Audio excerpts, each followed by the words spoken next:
أكم جرت دعوة تهني خبجمو إجالة موخان شانالي يوتيوب الشام تيكم الرأس كوبي كبابا تقو قبرني رفني جرا جدا كورسي رتي رابنا را جدا بارتي ون تمريرا الرأ شابتري هاري خاني قلو تا كسما سبسكرايب لايك شير قلو نجنا على بدام أقام فيديو خنيتي هذا برو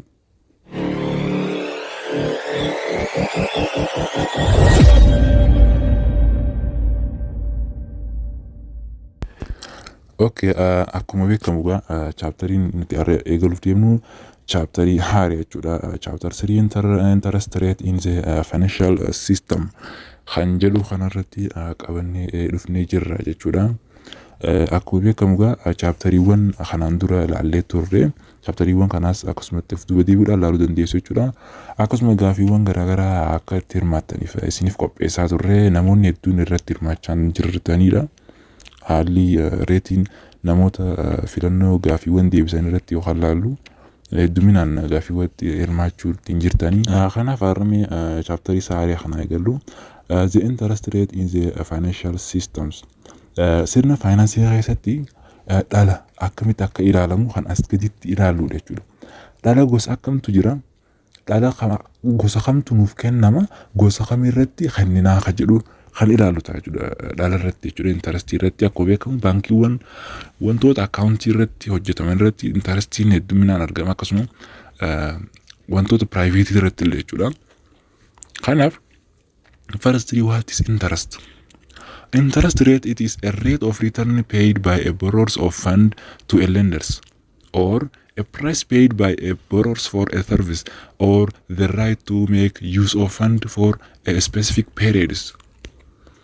Dhala jechuun reetii dhalaa yookaan dhala jechuun dhala sadarkaa bu'aa liqeessaan jechuudha yookaan liqeeffataan maallaqa liqeessaaf kaffalu interest rate jennaan. Dhala bu'aa jechuudha liqeeffataan kun liqeessaadhaaf maallaqa kaffalu jechuudha. Akkasuma yookaanuu gatii liqeeffataan kun tajaajila tokkoof kennu yookaan sarviisii inni fudhate kanarratti kan ittiin kennudha jechuudha liqeeffataan kun jechuudha. Akkasuma yookaan gatii liqeeffataan kun jechuudha mirga yeroo murtaa'eef maallaqa ittiin fayyadamu kan qabu jechuudha interest rate jechuudha. Yookaan the rate return paid by a borrowers of fund to a lenders maallaqa kan kaffalu ta'a jechuudha. Borrowersiin kun fandii fudhate kanarratti borrowersiin kun to a lenders nama maallaqa isaaf liqeesseef kan ittiin dabalataan kennu interest rate jennaan jechuudha. And the others there is interest rates at which bank are lending or the offer rate and the interest rate they are paying for deposit or the bill rates. Dhala jechuun yookaanuu dhala baankonni liqii ittiin kennan yookaan the offer rate jennaan or dhala isaan kuufamaaf kaffalan yookaanuu the bill rate. Isaanowwan lamaan kana garaagarummaan isaan jidduu jiru maal jedhama? Spread jedhama jechuudha. The spread jedhama jechuudha. Offer jechuun lending jechuudha gabaabumatti. Akkasuma the bill rate jechuun it is paying for deposits namoota interest isaan kaffalanidha jechuudha. Isaanowwan lamaan kana jidduu kan hojjetu spread rate jennaanii jechuudha. Haala kanaan kan ibsinu ta'a jechuudha. Dhala baankiin itti kenneef yookaan the offer ratein bill rateidhaaf kenne jidduu interest rate argamu spread jennaanii jechuudha. Isaan lamaan kana different between isaan lamaan kana jidduu jiru kan ittiin adda baafnu bill or spread rate jennaanii jechuudha. The others it is in the short term international money market the spread is lower if there is a considerable competitions on the other hand the spread between a bank borrowing and lending rate to their retail customers is larger in general due to considerable larger degree of loan default risks. Gabaa maallaqa idil addunyaa kan short termii ta'e jechuudha internationally kan ta'e san irratti dorgommii guddaa yoo kan jiraatu ta'e spreading kun maal ta'a jechuudha low ta'a jechuudha. Namni kennuu fi namni fudhatu loota yoo dorgommii guddaan jira jechuudha. Namoonni liqeessatanii fi namoonni offer namaaf godhan namoonni bid godhatan yoo kan heddummaatan ta'e spreediin ni xiqqaata jechuudha. Gama biraatiin baankonni maamiltoota kaastamarii isaanii jechuudha daldala gurgurtaa isaaniif liqii kennuu jidduutti jiru akka waliigalaatti riskiin liqii dhabuu sadarkaa baay'ee guddaa ta'een kan guddatudha jechuudha. Kaastamarii isaaniif liqii jidduutti liqeessaa fi liqeeffataa jidduutti jechuudha. Kan argamu kana riskiin liqii dhabuu sadarkaa guddaa ta'a. Maaliif internationally yoo gabaan akka addunyaatti kan ol ka'u yoo kan ta'u jechuudha. Haala kanaanii garbiinsaas ni agarsiisa jechuudha. Thus, the lending rate offer or ask rates always include it is a risk premiums. Kanarraa kan ka'e jechuudha. Safartuun dhiyeessii yookaan namoota dhiyeessii liqii dhiyeessanii fi namoota liqii san gaafatan jidduutti yeroo hunda kaffaltii maaltu dhufa jechuudha. Risk premium ta'etu dhufa. Maaliif in short term international money waan guddateef jechuudha. Kanarraa kan ka'e maalitti dabala jechuudha. Namoonni maal liqeessan kan hafan jechuudha. Heddumminaan liqeessu jechuudha. Baankiin haa ta'u kaampaaniin haa ta'u. Shortly yeroo kana namoonni gabaabumatti namoonni waa xiqqoon liqeessaniitu jira jechuudha yookaan offer namaaf godhantu jira. Isaan kun maal uumatan jechuudha? Risk premium uumanii jechuudha. Kanaaf what is risk premium? Egaa risk premium uumanii risk premium jechuun maal jechuudha? Risk premium is an addition to interest rate demanded by a lender to take into account the risk that the borrowers may default on the loans entirely or may not repay on time. Default risks. Default risk or premium risk kainuun yookaan risk premium kan jennuun kun jechuudha. Liqeeffataan jechuudha liqii guutummatti kafaluu dhiisuu yeroo dadhabe yookaan yeroo kennameefiin alatti kafaluu dadhabe yookaan yeroon ittiin deebisuun jechuudha. Yoo kan deebisuu dadhabe yoo kan ta'u ta'e kanaaf abbichi liqeessan tilmaama keessa galchuuf dhala liqeeffataa saniif jechuudha. Premiumii kana dabalatatti kannaafi jechuudha. Yookaan to prevent credit default risk. Credit default risk kannaafi jechuudha. Addition to the interest rate demanded. Fedhii liqii biraa fudhachuudhaaf yoo namni tokko si dhufe liqii takka fudhatee akkuma isin beektan gaama fakkeenyaaf namni tokko jalqaba qarshii 200 faadha sirraa liqeeffatee ture yaa jennu erga liqeeffatee hin kaffalle isa kana jalqaba san interest rate percentaa 5 naaf kaffalta jettee 200 yoo kan kenniteeftee fakkeenyaaf yeroo dhufuttis liqii sirraa barbaada yoo kan dhufute maaltu irra uumama risk premium uumama jechuudha. Risk premium jechuun kana jechuudha. Nama lammaffaa dhufee kan liqii irraa qabdu interest rate hojii akka kaffaluuf sitti dhufa. Yeroo kana maal goota additional interest irratti keessaa jechuudha. Inni kun maal jechuudha risk premium jennaan jechuudha. Risk premiumin yeroo namtichi sun dhufe 500 liqeessiin jedha 200 osoo irraa qabdu. Kanaaf kadabalataa percentaa 10 irratti idaatee ammaa kanas percentaa haganatti idaata jettee kan kanniteef itti wal taatanii jechuudha.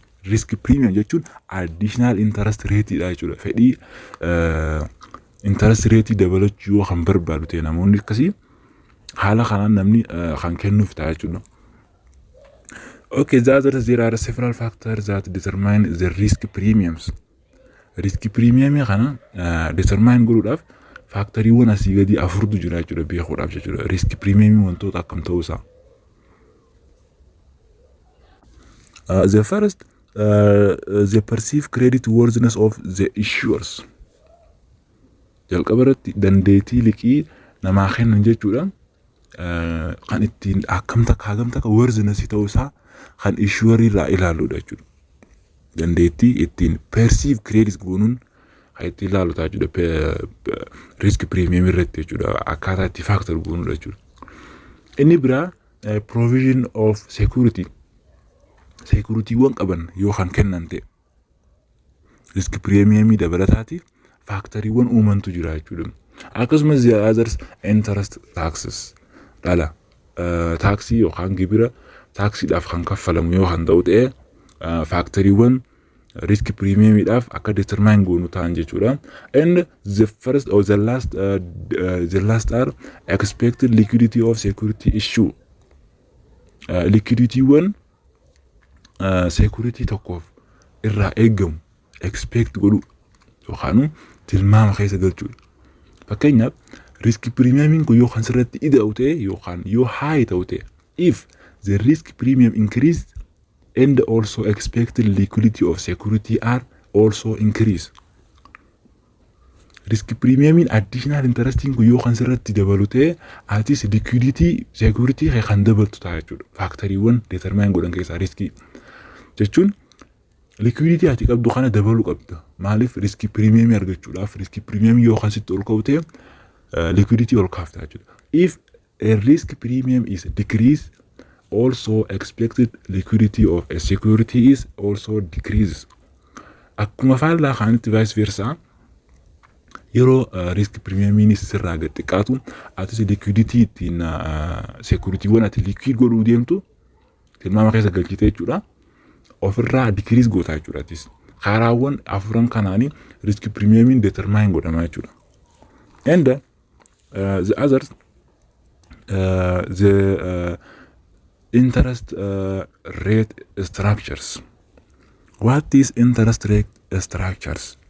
Interest rate structure jechuun jechuudha. Kan jedhu raarraa jechuudha. There is the relationship between the various rate of interest in an economy on financial instrument of different length term or of different degree of the risks. Interest rate structures hajennuun dhala jechuudha. Walitti dhufeenya dhala adda addaa diinagdee tokko keessatti meeshaaleewwan faayinaansii termiiwwan adda addaa yookaan sadarkaa riskii adda addaa qaban jidduu jiruun kan ittiin measure goonu interest rate structure jechuudha. Relationship jechuudha. Various rate of interests dhala reetiiwwan dhalaa garagaraa jechuudha.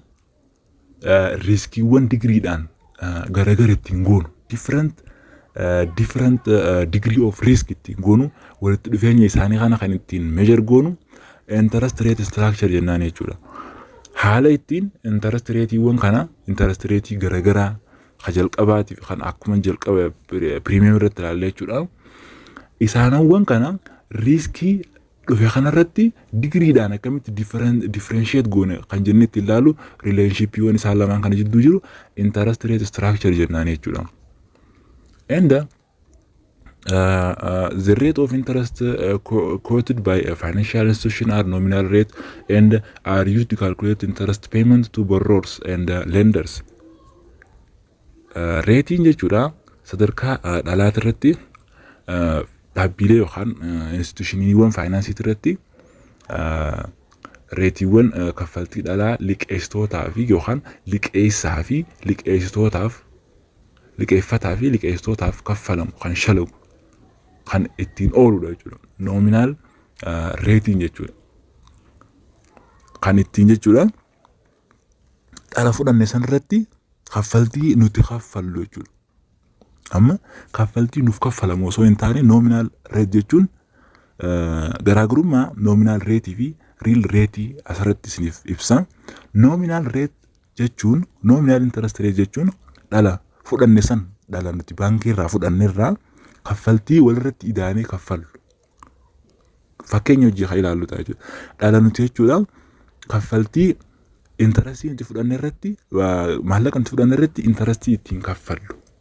Nominal rate interest jennaan jechuudha.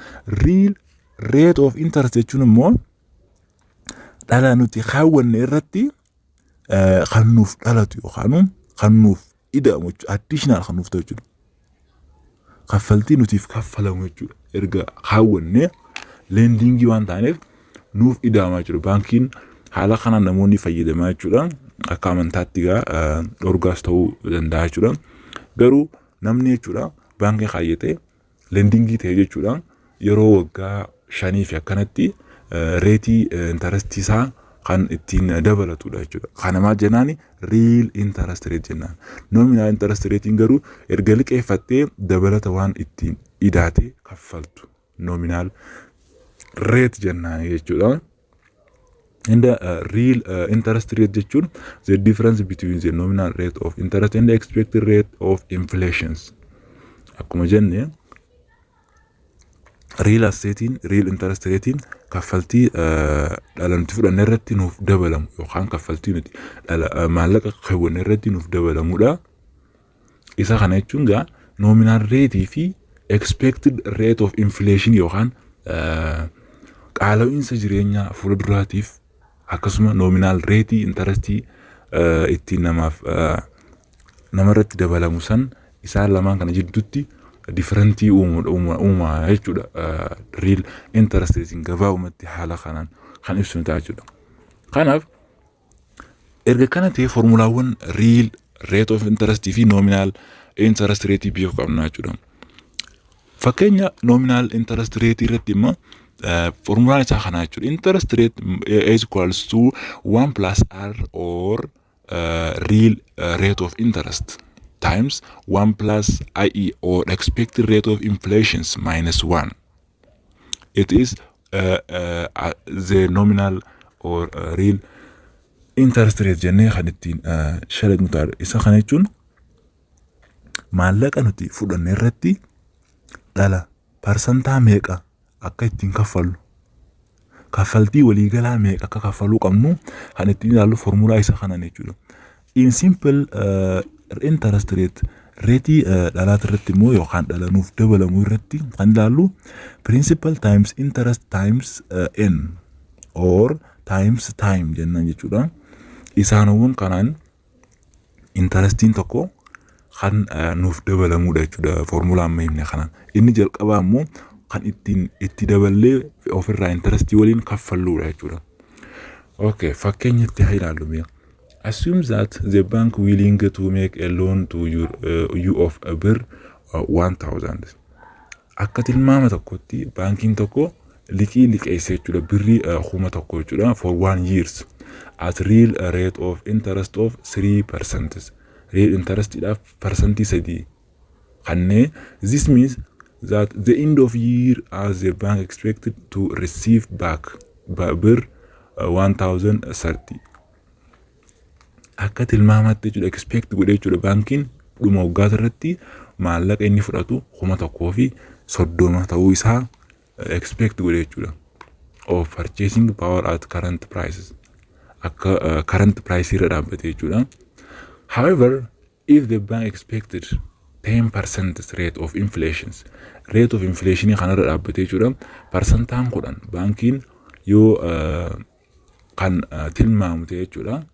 Expected yoo hango dhoyte jechuudha rate of inflation kana the next 12 months baatiiwwan 12 yookaan waggaa tokkochaadhaaf jechuudha it will want bir 1,133 back yoo kana kanatti tilmaamte jechuudha. Parsantaa 10 maallaqni inni expect ta'uuf 1,133 nuuf dhufaa jedhee expect godhe jechuudha.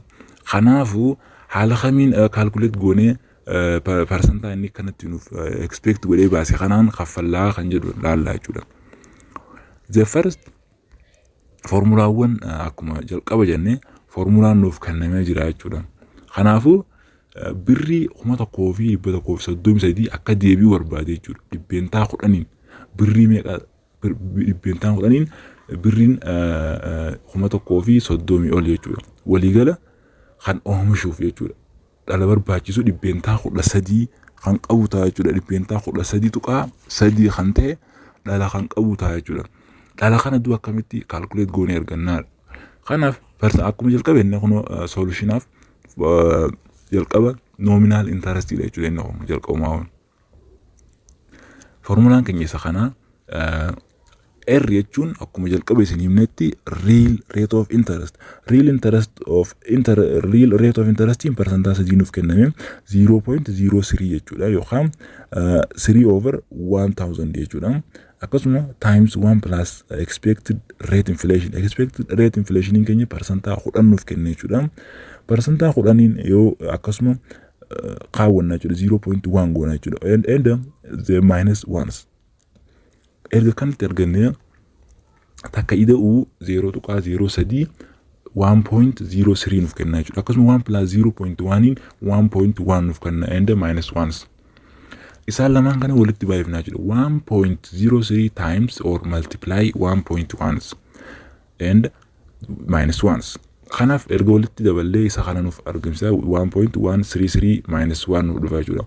0 maal dhufa jechuudha 1.133 minus 1 yeroo goonu 0.133 0.133% itti yoo kan jijjiiru ta'u 13.3 dhufa jechuudha. Percentaa 13.3 kan ittiin ofirraa kaffallu ta'a jechuudha. Kanaaf asirratti maal goonaa kuma tokko ida'uu bracket ammas kuma tokko baay'isuu percentaa 13 goona jechuudha. Erga goone meeqa dhufaa kan liqeeffatte sanarratti percentaa 13 baay'isuu qabda jechuudha. Erga baay'ifne meeqatu dhufaa kuma tokko ida'uu 113 dhufaa jechuudha. Maaliif kuma tokko baay'isuu 13.3% yoo goonu 113 dhufa jechuudha. Kuma keenya irratti meeqa idaana jechuudha 113 idaana. Kanaaf kaffaltiin inni galchuu qabu jechuudha. Baankiidhaaf kuma tokkoo fi 133 walii galatti baankiidhaaf kan galchu ta'a jechuudha. Inni garuu kuma tokko liqeeffatee waggaa tokko booda meeqa kaffala kuma tokkoo fi 133 intarestii kaffalaa jechuudha. Akkasumas ofirraa intarestii waliin kan kaffalu ta'a jechuudha. Kanaafuu arraaf qophiin keenya asirratti hanga baafate bareedaadha. Maaliif tiyooriiwwan armaan gadii bal'inaan isaanowwan lamaatu jira. Isaanowwan lamaan kana bal'inaan kan ittiin ilaallu ta'a jechuudha. Kanaaf arraaf qophiin keenya asirratti raawwatama. Like, share, subscribe godhuudhaan nu jajjabeessaa. Akkasuma isin nu jajjabeessuun nutis if jajjabeessuu keessa seennaa jechuudha. Kanaaf galatoomaa isiniin jechuu barbaanna.